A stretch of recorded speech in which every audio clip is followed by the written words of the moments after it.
All right. Hello, everyone. Welcome back. We are in week 7, and this week we are going to continue our conversation around child abuse with one topic that is probably the forgotten topic when talking about child abuse, and that is adolescent victimization. And when we're talking about adolescent victimization, we're talking about your teenage years. When we talk about child abuse, we think about children being small, but the adolescent period development is probably one of the most tenuous times in someone's development, and there is a large risk of victimization during the adolescent time frames. So this week we're going to talk about the the different types of victimization that occurs in adolescence, kind of some strengths to adolescency, some vulnerabilities to adolescency, and then we're going to talk about um, kind of how the criminal justice system, has reacted with these type of victimizations. So as always, I want you to make sure that you are paying attention. As you could tell from last week, a lot of the lecture is a lot of information that will probably show up again. So you might want to make sure you're taking notes, listening to me. The PowerPoint is available, so you can kind of go through and take notes as we go through. So, all right, without further ado, let's get into it. So the period of adolescent development is a difficult period for all of us. I've been through it. You have been through it. You're still kind of finding yourself, and you're almost an adult, but not quite an adult, but you think you're an adult. And so violence affecting youth uh, in their adolescent development is often hidden and goes unnoticed. Society expects adolescents to behave like adults, yet the law um, reflects that position. At age 17, you can be charged as an adult. We hold minors accountable as adults when they commit major crimes. However, when we're talking about adolescency and child abuse, you're thinking of smaller children. And research can't really come to a consensus around when does adolescency start? Uh, when do we start looking at violence within the period of adolescency? We need to define that period. So you get mixed results. Some research starts 12 or older as adolescency, but we all know that it's really kind of under 18. Um, However, is it really under 18? Because you're still in your teenage years, 19, early 20s. Um, we brain research has suggested that female brains do not fully form and develop until their early 20s, and guys were a little bit slower. So our brains do not fully develop until we are in our mid to late 20s. And so that research puts a whole different spin on how abuse affects someone who's been victimized, and kind of how people go into relationships and become victims, and things like that that we'll talk about. So, for the purposes of this lecture, I want you to kind of think about adolescency, or starting at about age 12 and running until about age 20. And kind of looking at some of the vulnerabilities and some of the um, risk factors, and as we go through some of the actual types of abuses that we see, it will make your life a lot easier thinking about it starting at probably age 12. So what are some vulnerability factors in adolescency? Well, as we develop, um, a lot of us, and I was included in this, try to pull away from our family, try to go out on our own and make it on our own. And so you see a lot of family conflict. You see a lot of lack of job opportunities. Um, and when there is job opportunities, there's really not full time, like can provide for yourself opportunities. It's a lot of part time work. You also have the peer influence and the social influence that forms your thoughts heavily during adolescency.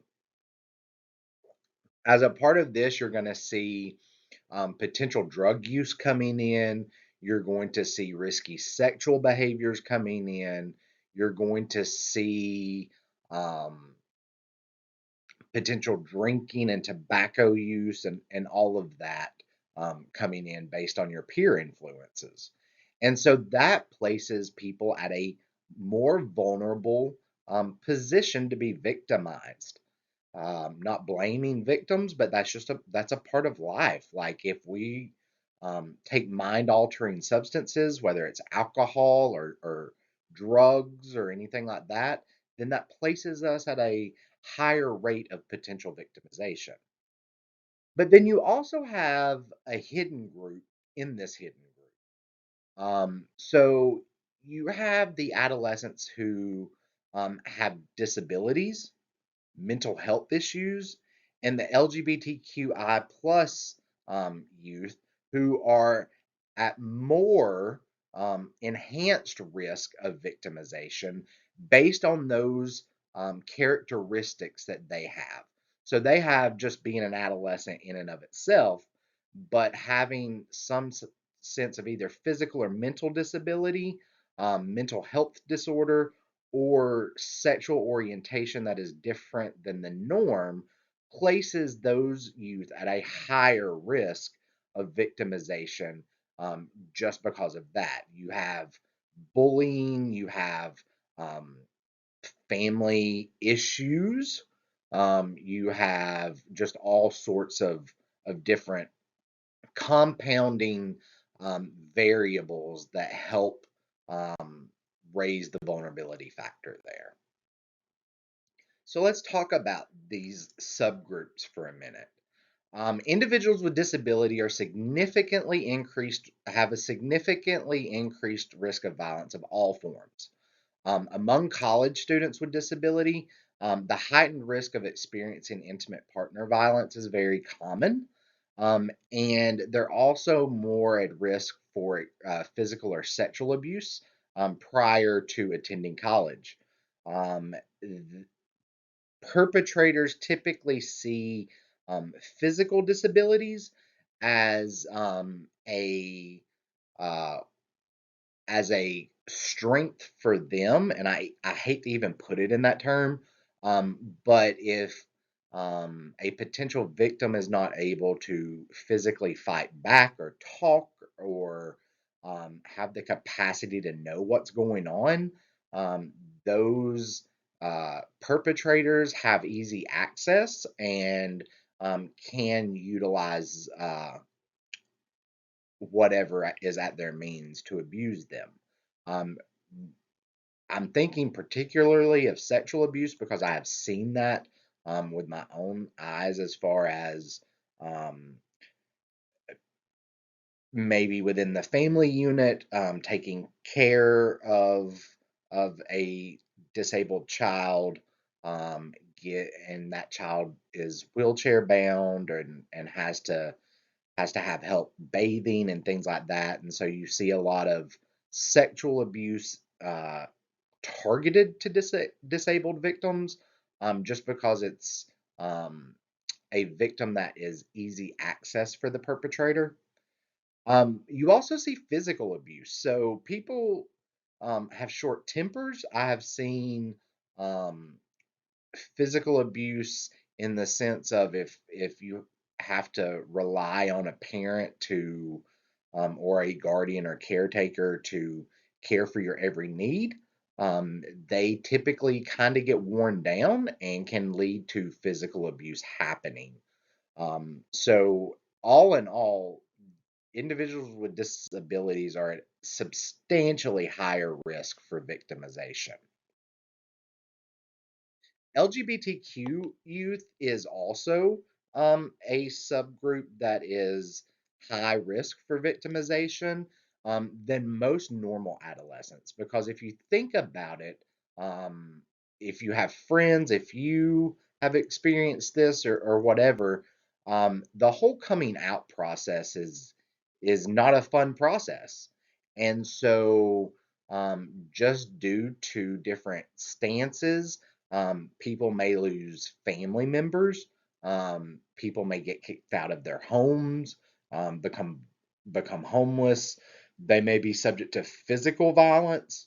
They experience higher bullying rates, and there's an increase in suicidality for LGBTQ youth just because of all of the stuff that's happening with them. So you have the compounding issues of adolescency in and of itself and all of the changes your body's going through, but add that compounding um, stance of not being a part of the normal sexual orientation class of society, um, that that really kind of messes with you.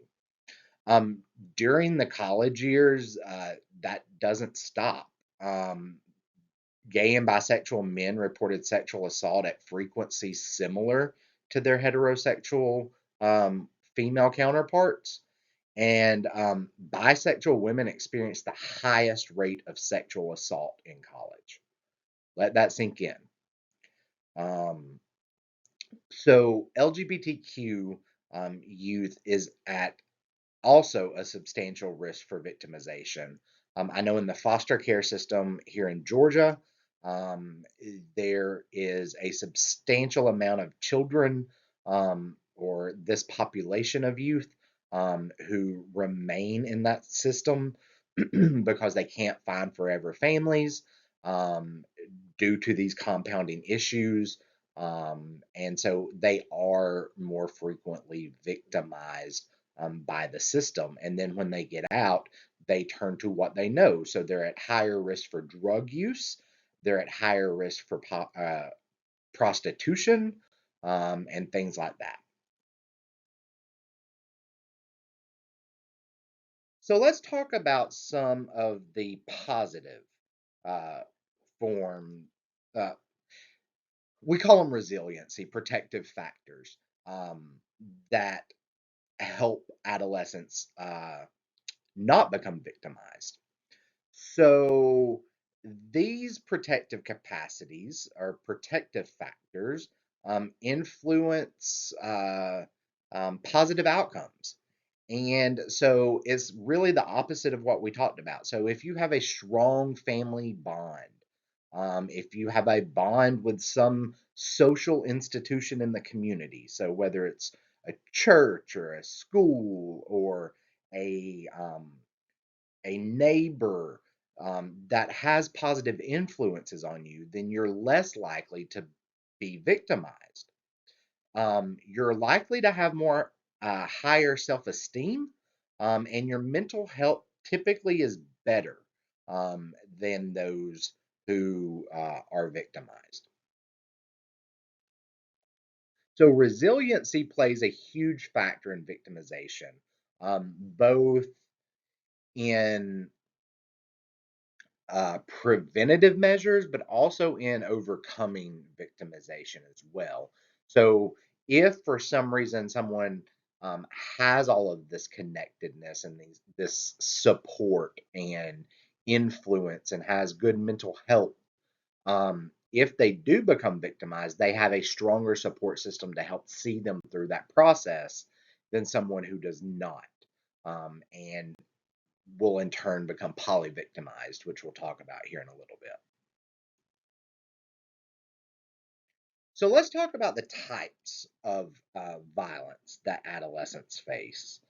Um, Now, this is not all encompassing, but these are some typical, like your typical main types of violence that we see when we talk about adolescent violence. So, of course, you have your dating violence, both physical and cyber dating violence. You have your child sexual abuse and child sexual exploitation, commercial child sexual exploitation. Um, you have pornography, and you have sexting or sextortion. So we're going to dive deep into each one of these, and I do want to take a moment to kind of say these are very traumatizing things to talk about and kind of learn about. If you need to stop and take a breather, please do. If you need someone to talk to, please reach out to the counseling center. If you have been a victim or anything like that and need some support, the counseling center is there. But we have to talk about this, so I need you to take care of yourself if this brings up any type of um, uh, traumatic memories or anything like that. Pause it, come back to it, um, seek guidance with our counseling center. You can do same day service, things like that. All right. So let's dive into it, and we're going to start with dating violence. So, um, just as we have talked about and will talk about in Module 3 with intimate partner violence, adolescents are not immune to this notion. In fact, victimization rates for adolescent dating violence are significant. And I'm not going to read the definition of dating violence. I'll let you kind of look at that. Um, but why is dating violence a thing in adolescency? Well,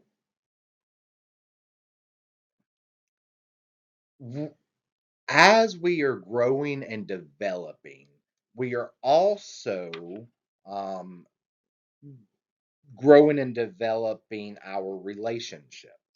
And so, a part of adolescency and a part of your later childhood years, your teenage years, is to um, kind of find yourself and your peer groups and influences of boyfriend boyfriends, girlfriends. And so uh, adolescents go into these very um, tumultuous uh, relationship bonds without having a fully developed brain and um, a fully developed maturity level to handle the frustrations of intimacy because it's not what you see on TV. If you've been in a relationship or or are married or something like that, you know that it takes work. It's not happy go lucky all the time. And so you try to think of a 12, 13, 16-year old trying to enter into these relationships um, and courtship relationships, not really having the developed sense to work on it and kind of grow, and they don't know themselves, so of course they can't really kind of uh, grow together. So you see that this um, causes great strife because adolescents don't have the maturity level. Um, they don't have the formed emotions to handle the difficulties of relationships. And so that puts them at greater risk for violence to occur in those relationships. In fact, studies have shown that dating couples are even more likely to have violence in their relationships than married couples. You can see on here what types of dating violence we're talking about. We're talking about sexual assault, rape, physical violence, battery, verbal, and emotional abuse.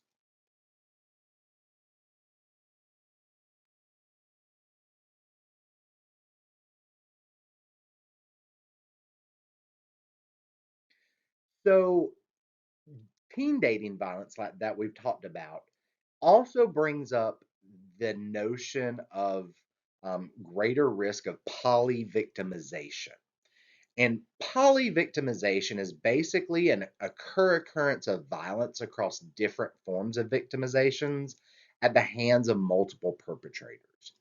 So you see that a victim may go from abusive relationship to abusive relationship to abusive relationship, or have an abusive relationship with a loved one that in turn kind of shows them their norm, quote unquote, of what a relationship should be.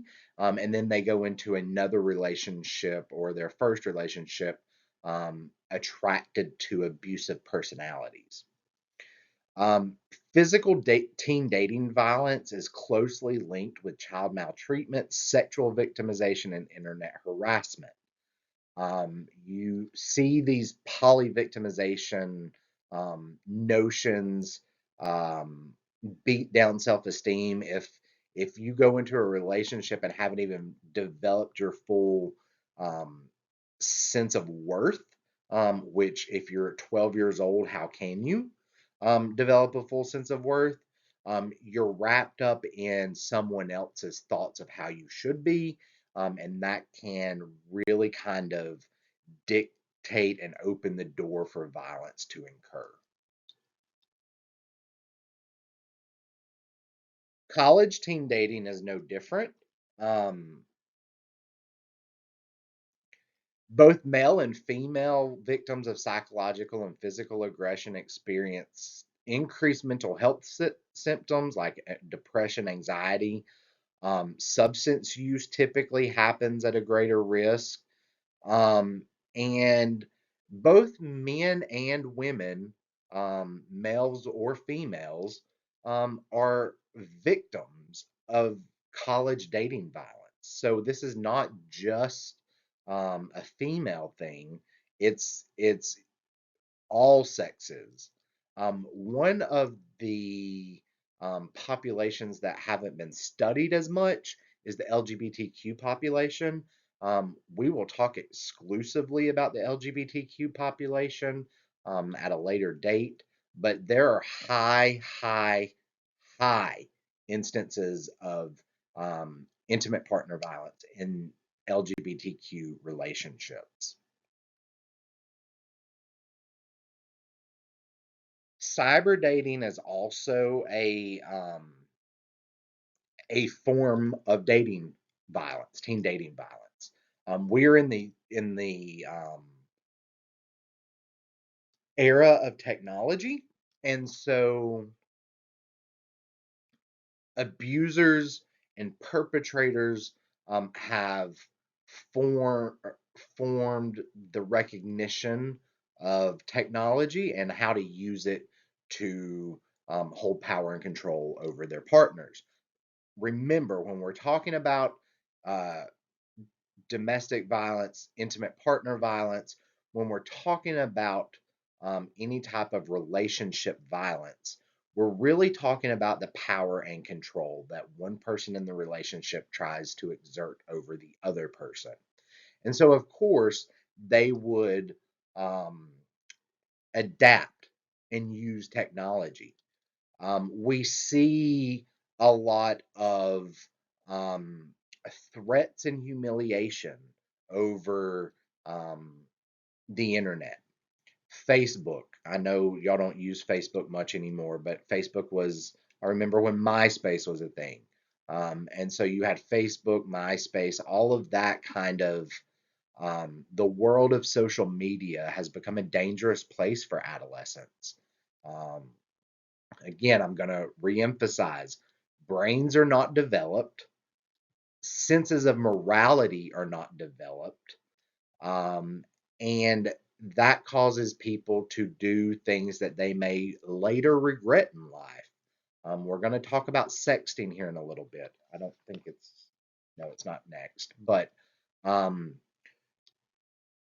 in in doing that, um, people might send pictures that are inappropriate and things like that that can be used against them at a later time.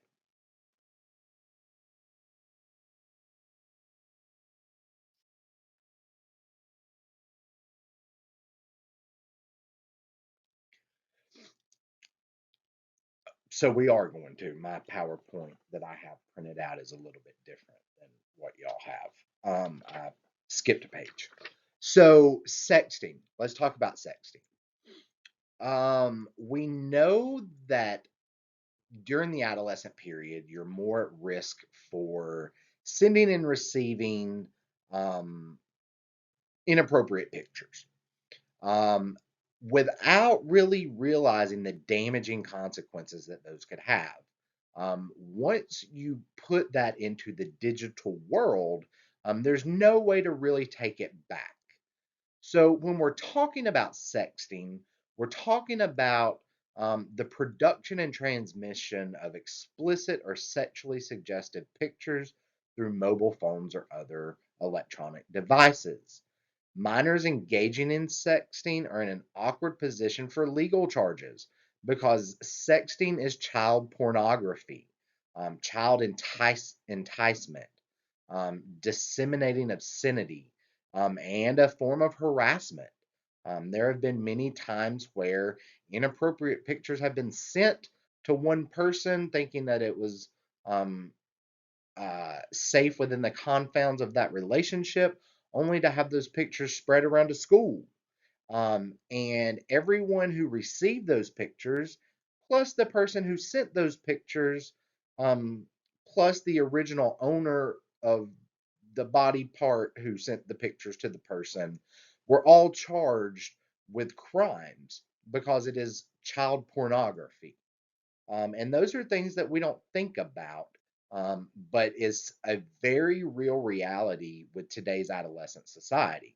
And so, whether you think about it in that context or not, if you have sent pictures before or participated in sexting, then that is a form of victimization as well, because you don't really know um, where those pictures are going to end up.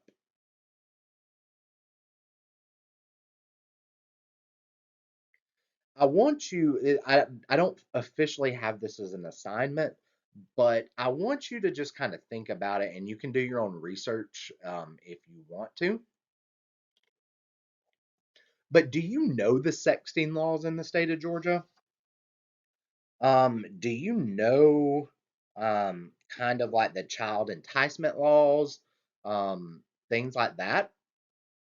Each state has defined statutes differently around this, but in general, most states fail to distinguish between juvenile images taken with consent and child pornography.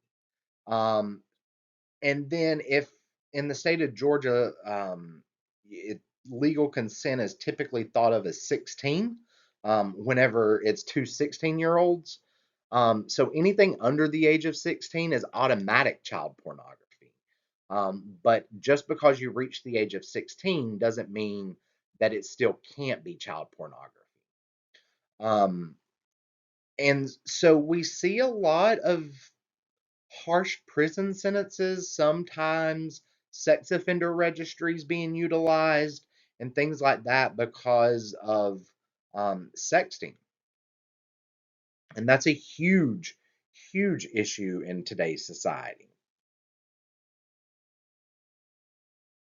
Stalking is another risk of potential victimization that adolescents face. Stalking refers to a pattern of harassing or threatening tactics that are unwanted and cause fear in the victim. Um, it's beyond those familiar tactics of following and harassing, but like consistent phone calls, consistent text messages, consistent emails or IMs or DMs. Um, all of that constitutes stalking behavior. And approximately 1 in 34 women in the United States report being stalked before the age of 18. Let that sink in. 1 in 34 women have reported being stalked by someone when they were under the age of 18. Stalking behavior is relatively common in college relationships, and men and women are both equally likely to be perpetrators of stalking. Um, so you still have that uh, unisex victimization.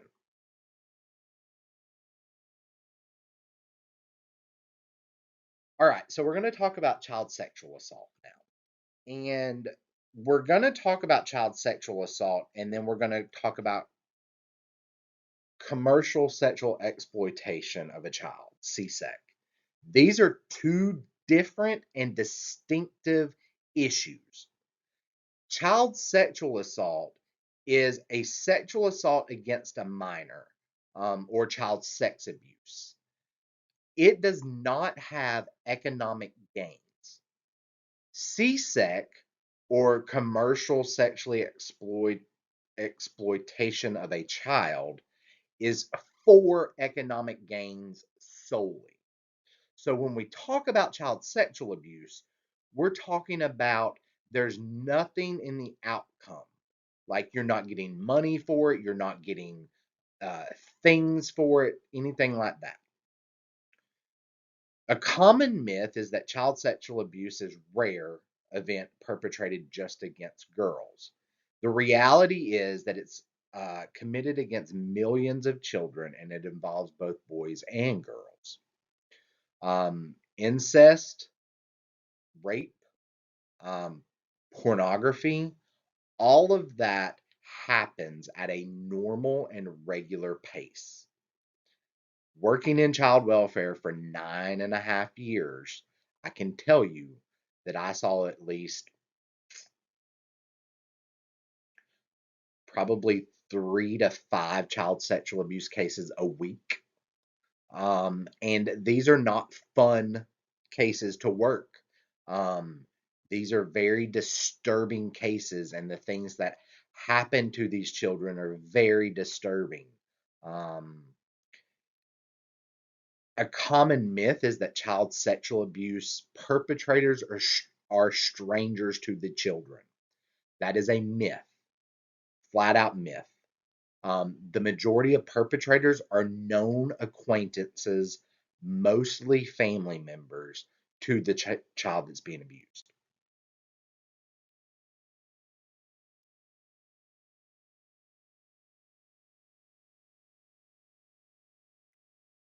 Numerous studies have found victimizations among college students. 25% of heterosexual females have reported being victimized, 12% of heterosexual males. Gay and bisexual men report at a consistent rate as the heterosexual females. And then about 2 out of every 5 bisexual women have reported being victimized.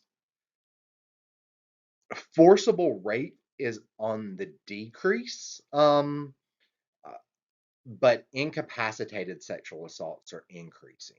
So, what does that mean? Well, so forcible rape is down, but incapacitated rape is up. What does that mean? Well, you've probably heard of the term date rape. Um, I will tell you there is no crime called date rape. It is a social term used to explain the context in which the crime is occurring. Um, the legal term is rape. Date rape is rape. Um, and date rape typically occurs um, through the use of drugs. And we see it very high occurrences with high school students and college students. So um, you go to a bar, someone slips something in your drink. We used to call them roofies. I don't know what you call them. It incapacitates you. They take advantage of you. That is typically what we think of when we think of rape. People who suspect that they have been drugged and sexually violated should have their urine and blood tested within 24 hours, and they should not shower, and they should give all of their clothes and physical evidence to a police officer. and report it. That's a common thing. Response is, I want to take a shower. But those people who have been suspected of being victims of rape really need to go to the police first, so that they can collect all the physical evidence. All right, so now let's turn our attention. We've talked about child sexual abuse. A form of sexual exploitation is known as child pornography. So, child pornography is different than teen sexting, although teen sexting can be considered child pornography. But federal statute dictates what child pornography is. And child pornography is any visual representation of sexually explicit conduct involving minors under the age of 18. And federal and state laws prohibit the production, distribution, importation, reception, or possession of any images of child pornography. So remember, child sexual abuse is not for economic gain. Child pornography and commercial sexual exploitation of children, CSEC, is for economic gain. And so that's kind of how you differentiate this. Um, Child pornography, you hear a lot about whenever FBI and GBI does raids, and kind of sets people up to catch offenders. Um, that is a realistic form of abuse that adolescents face during this time period. It's often in conjunction with CSEC, which we're going to talk about next. So you've probably heard of CSEC as known as child trafficking. CSEC has two forms, and it is sexual trafficking and labor trafficking. So, sex trafficking is when a child under the age of 18 is recruited, enticed, harbored, transported, provided, obtained, patronized, solicited, or maintained to perform a commercial sexual act. You're going to learn more about CSEC through watching the videos this week. You're going to watch a documentary around CSEC. It happens. You typically see it a lot more around the interstate areas because it's very quick to hop on the interstate or hop off at a motel, hotel, and then hop back on and kind of go about your way. Um, this is for economic gain. Child sexual abuse, you will see that they typically have the child lie about their age. They will change their name, and then provide them to patrons to have their way with. You typically see pimps who are the controlling body of the child victim, that kind of runs everything. Notice that I say child victim. There is a lot of debate going around about how we label CSEC victims because it's a form of victimization. Law enforcement treats them as prostitutes. However, they are victims. They have been kidnapped, in essence, and put into this life of servitude. You're going to see a lot of conversation around that in the video that I've provided for you to watch. So CSEC is not just about sex. Yes, it has sexual exploitation in the title, but there's a growing body of research, and as practitioners, we have recognized that children are trafficked to the United States for labor as well. So there is a kind of branch of CSEC known as labor trafficking.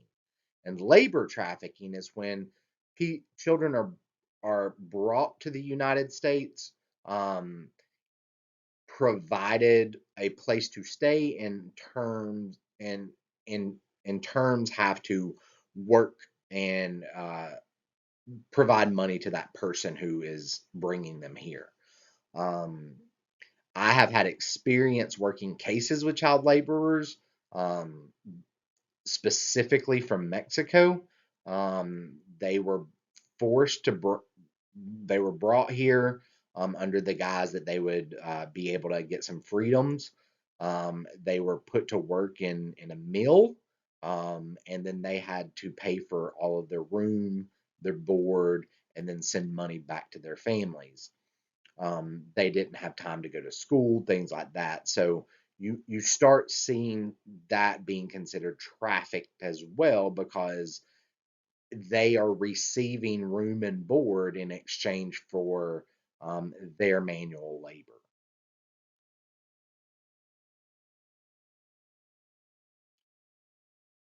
So let's talk a little bit about the system's response to these types of abuses that are seen uh, in adolescence.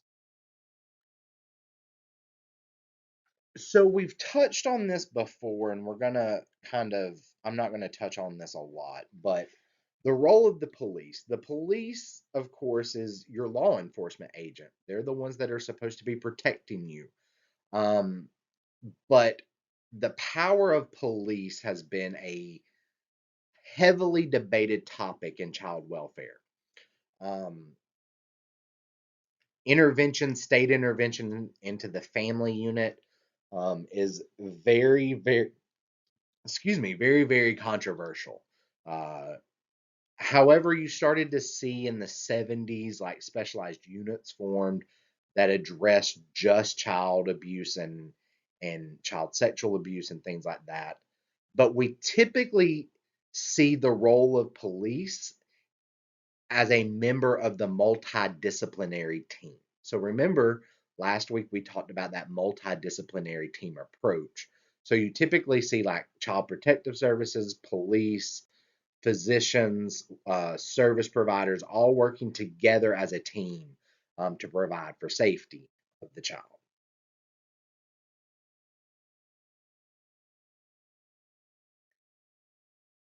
With sexual exploitation and assaults, police have to handle those very delicately. Um, there are special types of assessments that practitioners do.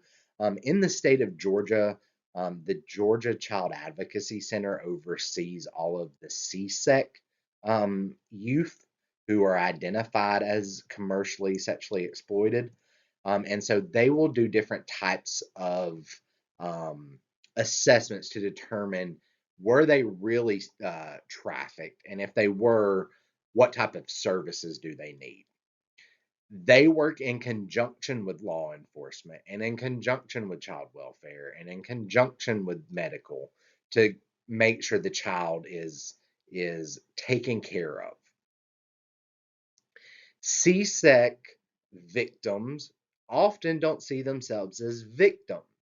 They often see themselves as um, adults, and often see themselves in relationships with their pimps, and often see that they've utilized their body to make money and that's what they can do. They don't see that they're being victimized. So that makes it very difficult, and that makes the multidisciplinary team approach that much more important when dealing with trafficking victims. Um, Considerable amount of research has been uh, undertaken in this area and has shown great strides for those that use the multidisciplinary approach. And that's why we have child advocacy centers and why Georgia utilizes the MDT multidisciplinary team approach to exploitation.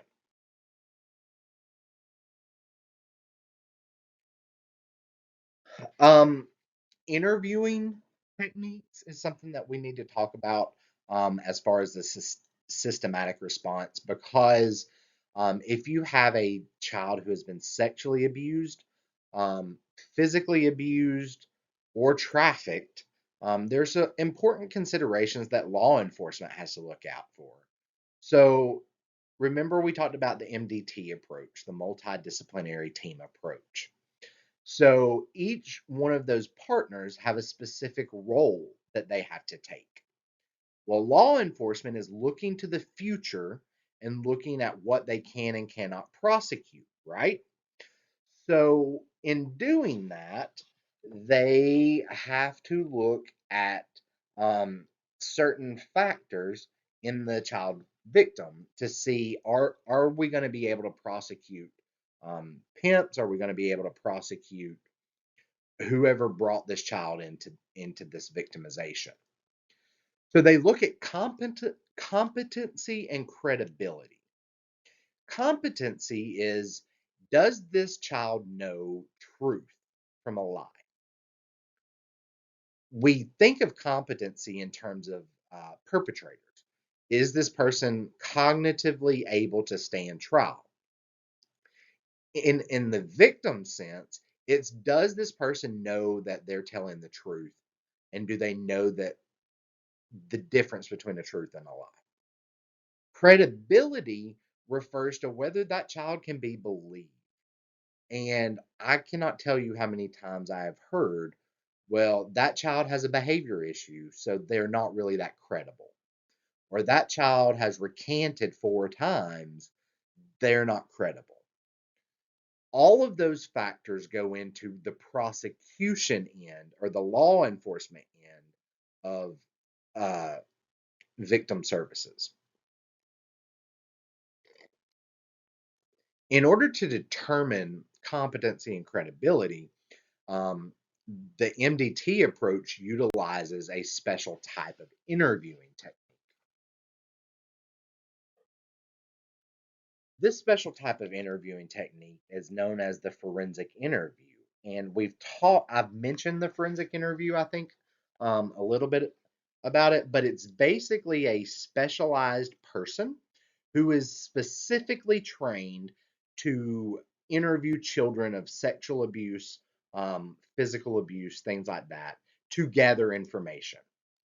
Um, they have official certifications that someone has to take to become a certified forensic interviewer. And this position is completely um, uh, a pivotal role in the MDT approach. There are phrases, three phases to the forensic interview. So, one, the interviewer and the child sit down, and there's an introductory phase. So the interviewer will ask the child, do you know why you're here? Tell me a little bit about yourself, things like that. Then there's the rapport building stage. This is where um, the child freely talks and kind of builds that trust with the forensic interviewer. And then after the rapport building, there is the substantive or free recall, as we call it. So, um, as the rapport is being built, then the forensic interviewer can kind of ask non leading questions to the child to get the child to tell about the potential abuses that have happened. And so they utilize drawings, they utilize um, stories, things like that. A key point to forensic interviewing, I don't know if your book has really talked about this or not, but a key point to forensic interviewing is that the interviewer uses the language that the child uses. So if the child calls their private part a pocketbook, then the forensic interviewer will use pocketbook to describe the child's private part. So that child doesn't feel